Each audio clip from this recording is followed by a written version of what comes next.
நேபாளத்தில் நடந்த கலவரம் மாதிரி இந்தியாவில் தமிழ்நாட்டில் நடந்தால் அதுக்கு முழு காரணமும் மு.க. ஸ்டாலின் வகையறா தான். ஏன்னா அவனுங்க தானே வாரிசு நடத்துறாங்க. எம்எல்ஏனா இவனுங்க தான் எம்எல்ஏ, எம்பினா இவனுங்க தான் எம்பி, துணை முதலமைச்சர்னா இவனுங்க தான் துணை முதலமைச்சர். வாரிசு அரசியல் இவனுங்க தானே, இவனுங்க வகையறா தான் இருப்பாங்க. துரைமுருகன் மினிஸ்டர்னா துரைமுருகன் புள்ள எம்பி, டிஆர் பாலு அமைச்சர்னா டிஆர் புள்ளியும் அமைச்சர், அந்த ஆள் எம்பின்னா இந்த ஆள் அமைச்சர். நேபாளத்தில் நடந்த கிளர்ச்சி போல் இந்தியாவில் தமிழ்நாட்டில் நடக்காது அப்படின்னு சொல்ல முடியுமா உங்களால? நம்மளுடைய மு.க. ஸ்டாலின் அவர்கள் இங்கிலாந்துக்கு போய் தன்னுடைய மாநிலத்திற்கு தேவையான முதலீட்டாளர்களை திரட்டி கொண்டு வருகிறார். சார், நான் ஒன்று கேட்குறீங்க, தமிழ்நாட்டில் செல்வந்தர்களே இல்லையா? ஒன்று வெளிநாட்டுக்கு போறீங்க, இல்லை வடநாட்டுக்கு போறீங்க. ஏன் இங்கு உள்ள செல்வந்தர்களை, தொழிலதிபர்களை ஏன் நீங்கள் ஊக்குவிக்க கூடாது? உங்களுக்கு கட்டிங் தர மாட்டாங்களா? கொரோனா பீரியட்ல எடப்பாடி பழனிசாமி ஆளுமையில் இருந்தால், அன்னைக்கு அவர் எதிராக நிறைய காணொலி நான் பேசியிருக்கேன். ஆனால் இப்போ தெரியுது, அந்த இடத்துல மு.க. ஸ்டாலின் இருந்திருந்தால் இன்னைக்கு 8 கோடி மக்கள்ல 6 கோடி பேர் செத்தே இருப்பான், சாகடிச்சிருப்பாங்க இந்த குடும்பம். சார், மு.க. ஸ்டாலின் புள்ள உதயநிதியின் உலக மக்களுக்கு தெரியும் சார். எடப்பாடி பழனிசாமியின் புள்ள யாரு, பொண்டாட்டி யாருன்னு யாருக்காவது தெரியுமா சார்? எடப்பாடி பழனிசாமி அவர்கள் மிகப்பெரிய ஆளுமை மிக்க ஒரு மாபெரும் தலைவர். ஓ பன்னீர்செல்வமும், டிடிவி தினகரனும், சசிகலாவும், XYZ எடப்பாடிக்கு எதிரானவர்கள் யாராக இருந்தாலும் அவரை பத்தி பேச அருகதே கிடையாது. சாக போற கட்சியில இல்ல, செத்து போன கட்சியை உயிர் தெளிப்பி வழி நடத்தி கொண்டிருக்க ஒரு மாபெரும் தலைவன் எடப்பாடி பழனிசாமி. கண்ட கால் மயிரை கூட நீங்கள் அசைக்க முடியாது. 2026 நாளாளக்கூடிய ஒரு மாபெரும் தலைவன் எடப்பாடி பழனிசாமி.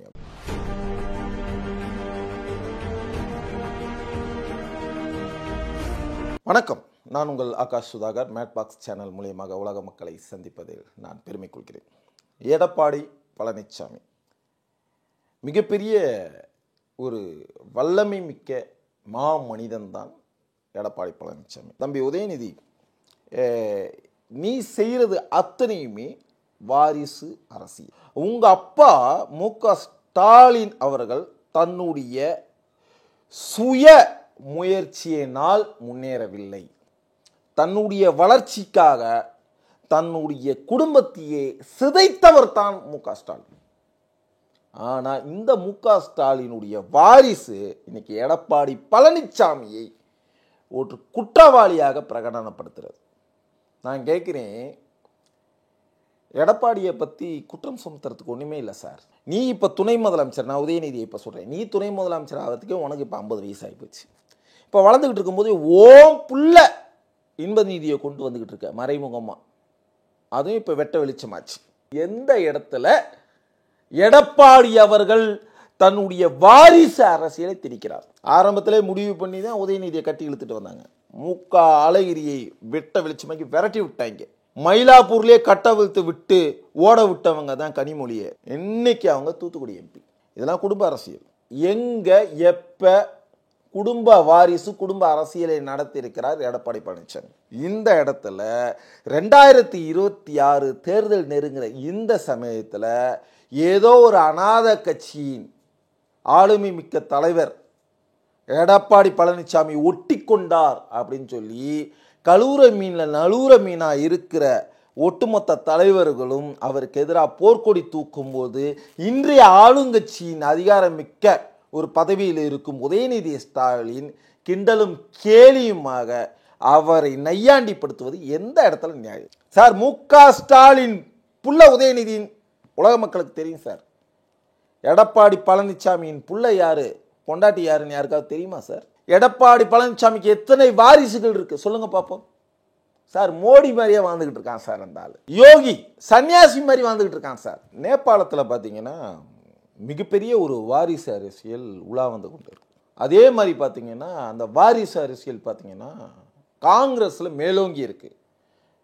இந்த காங்கிரஸில் மேலோங்கி இருக்கிற ஒரு கூட்டணி கட்சிகளில் பார்த்தீங்கன்னா, காங்கிரஸ் கூட்டணி கட்சிகளில், அதுவும் தென்னிந்தியாவில், அதுவும் தமிழ்நாட்டில் வாரிசு அரசியல் அதிகமாக இருக்கிற ஒரு கட்சி எதுன்னு கேட்டிங்கன்னா திராவிட முன்னேற்ற கழகம் தான். நேபாளத்தில் நடந்த கலவரம் மாதிரி இந்தியாவில் தமிழ்நாட்டில் நடந்தால் அதுக்கு முதலும் முழு காரணமும் மு.க. ஸ்டாலின் வகையறா தான். ஏன்னா அவனுங்க தானே வாரிசு நடத்துகிறாங்க. எம்எல்ஏன்னா இவனுங்க தான் எம்எல்ஏ, எம்பின்னா இவனுங்க தான் எம்பி, துணை முதலமைச்சர்னா இவனுங்க தான் துணை முதலமைச்சர். வாரிசு அரசியல் இவனுங்க தானே, இவனுங்க வகையறாக தான் இருப்பாங்க. நல்லா கவனிங்க. துரைமுருகன் மினிஸ்டர்னா துரைமுருகன் புள்ள எம்பி, டிஆர் பாலு அமைச்சர்னா டிஆர் புள்ளியும் அமைச்சர், அந்த ஆள் எம்பின்னா இந்த ஆள் அமைச்சர். முக ஸ்டாலின் முதலமைச்சர், முக ஸ்டாலின் புள்ள துணை முதலமைச்சர், துணை முதலமைச்சருடைய அத்தை கனிமொழி அவர்கள் பாராளுமன்ற உறுப்பினர், பல தமிழ்நாடு அரசு திட்டக்குழுவுக்கு இவர் ஒரு ஒருங்கிணைப்பாளர், தலைவர். ஆக மொத்தம் சுற்றி சுற்றி பாருங்க, வாரிசு அரசியல் தானே. நேபாளத்தில் நடந்த கிளர்ச்சி போல் இந்தியாவில் தமிழ்நாட்டில் நடக்காது அப்படிங்கிறதுக்கு என்ன சார் சான்று? நடக்காது அப்படின்னு சொல்ல முடியுமா உங்களால? பொழைக்க வந்தவனுக்கு தானே வடநாட்டுக்காரங்க, பொழைக்க வந்தவனுக்கு தானே வடநாட்டுக்காரங்க. ஒரு 6-7 மாதத்துக்கு முன்னாடி அம்பத்தூரில் போலீஸை ஓட ஓட விரட்டி கல்லெடுத்து அடித்தானுங்க. இப்போ இந்த காணொலி பேசிகிட்டு இருக்கேன், இந்த சமயத்துக்கு ஒரு வாரத்துக்கு முன்னாடி திருவள்ளூர் பக்கத்தில் ஏதோ ஒரு பிரச்சனையில் காவலர்களை ஓட ஓட விரட்டி கல்லெடுத்து அடிச்சிருக்காங்க வடநாட்டவர்கள். ஏதோ ஒரு இடத்துல எங்கேயோ நடக்குதுன்னு நினைக்காதீங்க.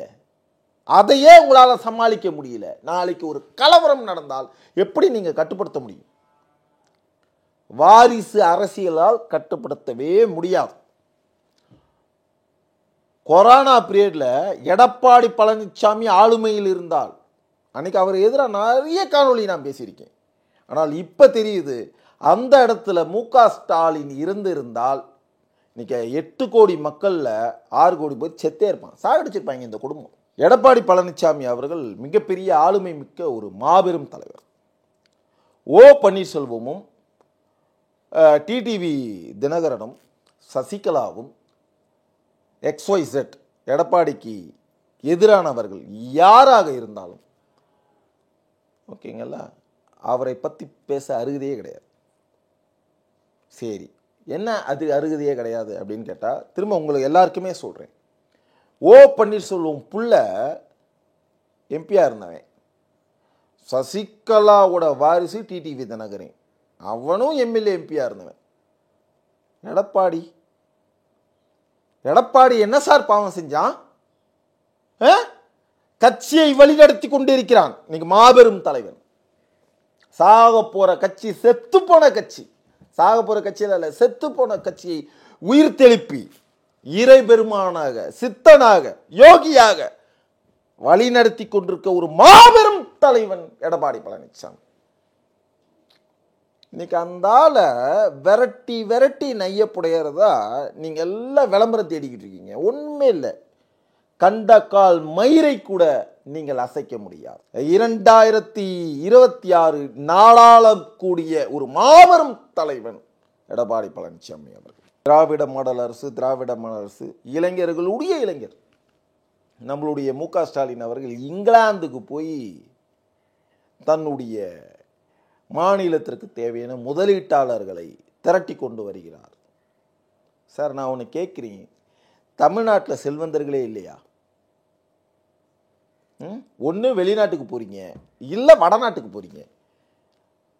ஒன்று வெளிநாட்டுக்கு போகிறீங்க, இல்லைன்னா வடநாட்டுக்கு போகிறீங்க.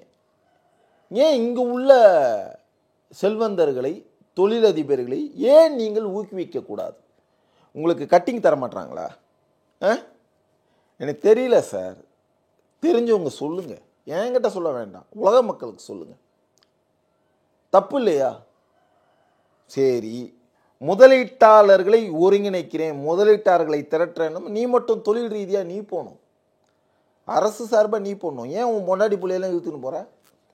சுற்றுலா பார்க்க போறியோ? நான் கேட்குறது முக ஸ்டாலின் அவர்கள், உங்களுடைய இன்ஃப்ளூயன்சர்களை எப்படி உருவாக்கணும் அப்படிங்கிறது ஒரு சட்டத்திட்டம் இருக்குது சார், அதை எல்லை மீறாதீங்க, சரிங்களா? வெளிநாட்டுக்காரனும் வட இந்தியானும் உங்களுக்கு என்றைக்குமே தாங்க மாட்டான்.